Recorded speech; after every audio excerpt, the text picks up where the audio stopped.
जोंनो माने social welfare डिपार्टमेन्टनिफ्राय थांनाय समफोराव माने 41टा थांनाय 2022-23 41टा जोंनो अंगनबादि हरदोंमोन। बे अंगनबादिखौ जोङो मावफुंनो हाबाय आरो देग्लायबो जोङो नै 41टा आरोबाव अंगनबादि मोनबावनो हादों। 41 न'स जोङो मोनबावनो हादों। बेखौबो जों साननैसो उनावनो बेखेवगोन आरो गुबुन गुबुन हाबाफारि जों मावगोन। मानो होनब्ला जोंहा एबार मावनायाव एसे सावरायनांगौ दङ। आरो बरमा समस्थिया दिनै बरमा समस्ति जाना गैलिया। जोङो गोदानै बाक्सा समस्ति हिसाबैसो जोङो स्किमफोरखौ मोनगोन। बेनिखायनो बाक्सा समस्तियाव जिहेतु सानै एमएलए दङ, बे सानै एमएलएनि गेजेराव सावरायनानै जोंनि जि फान्डफोर फैयो बे फान्डफोरखौ जोङो रानलायनानै खामानिखौ मावलांनांगोन। बे सालकारा आनसलिक जि श्री दौल महोत्सव मन्दिर, बे मन्दिरनि खुन्थिया गायसननाय हाबाफारिमोन आरो बे खुन्थिया गायसननाय हाबाफारिखौ आंखौ आलासि महरै लिंहरनानै बिथांमोना बेखेवहोबाय आरो आं गोजोननाय मोनदों।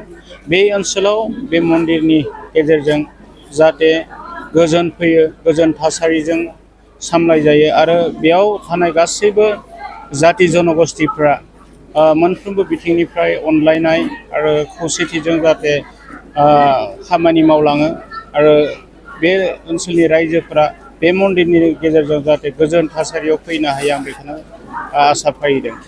आङो थांनाय समफोराव जि माने 2023-24 बेयाव आसाम मालानि जों मोननै खामानि मोननो हादोंमोन। मोनसेया माने बर्मानिफ्राय निकासिसिम आरो मोनसेया जादों बर्मा कलेज सकनिफ्राय तामुलपुरसिम। आरो बेनि अनगायैबो RIDFनि जों गोबां खामानि मावदों। बे ओनसोलावबो गोलैदों आरो नोंथांमोना नुदों जोंनि कासियावनो हस्तिनापुरनिफ्राय बे नयापारासिम लामाखौ जों बेखेवदों। बेनि अनगायैबो जों साननैसो उनाव पुगामबारिनि जिथु लामा, बे लामाखौ जों बेखेवगोन। बेनि अनगायैबो आसामनि जोंनि मानगोनां गिबि मन्त्रि डक्टर हिमन्त बिश्व शर्माया जिबायदि स्किमफोरखौ जोंनो हरदों, बे स्किमफोरखौ जोङो फारि मावलांगासिनो दं। जोंनो माने ससियेल वेलफेयार डिपार्टमेन्टनिफ्राय थांनाय समफोराव माने 41टा थांनाय 2022-23 41टा जोंनो अंगनबादि हरदोंमोन। बे अंगनबादिखौ जोङो मावफुंनो हाबाय आरो देग्लायबो जोङो नै 41टा आरोबाव अंगनबादि मोनबावनो हादों। 41 न'स जोङो मोनबावनो हादों। बेखौबो जों साननैसो उनावनो बेखेवगोन आरो गुबुन गुबुन हाबाफारि जों मावगोन। मानो होनब्ला जोंहा एबार मावनायाव एसे सावरायनांगौ दङ। आरो बरमा समस्तिया दिनै बरमा समस्ति जाना गैलिया। जोङो गोदानै बाक्सा समस्ति हिसाबैसो जोङो स्किमफोरखौ मोनगोन।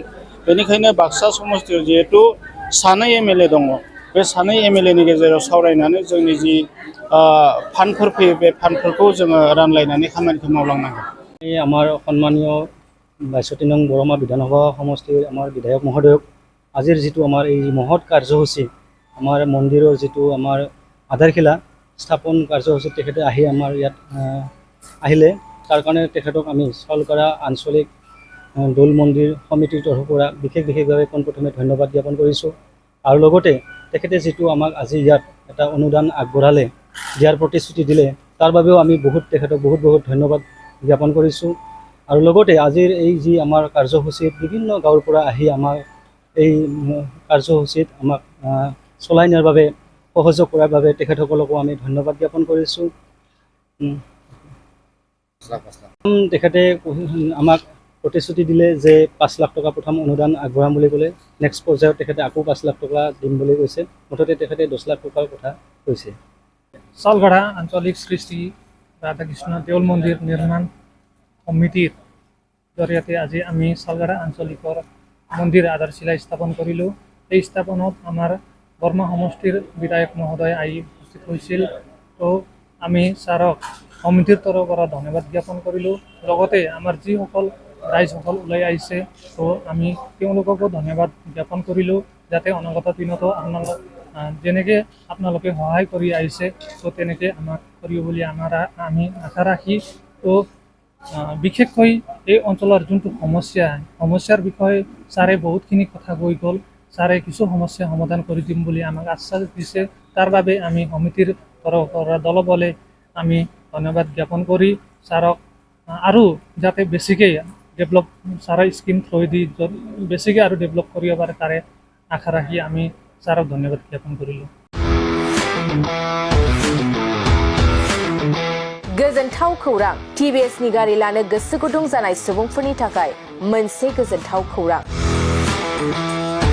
चिरां जिल्ला बिजनीनि बागुरुम्बा TVS गारि श'रुमा नोंथांमोननि थाखाय दुर्गा फुजानि धामाका अफार लानानै फैदों।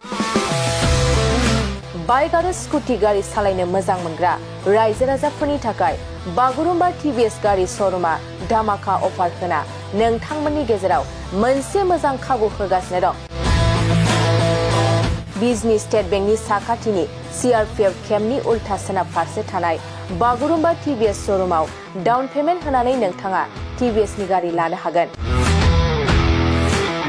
नोंथांमोना बागुरुम्बा TVS श'रुमाव फैनानै नोंथांनि लुबैनाय बायदि TVS नि गारिखौ लांफैनो हागोन। TVS नि गारि सालायनो मोजां मोनग्रा रायजो राजाफोरनि थाखाय बागुरुम्बा TVS श'रुमा बेनि अनगायैबो गोबां मोजां अफार लाबोदों।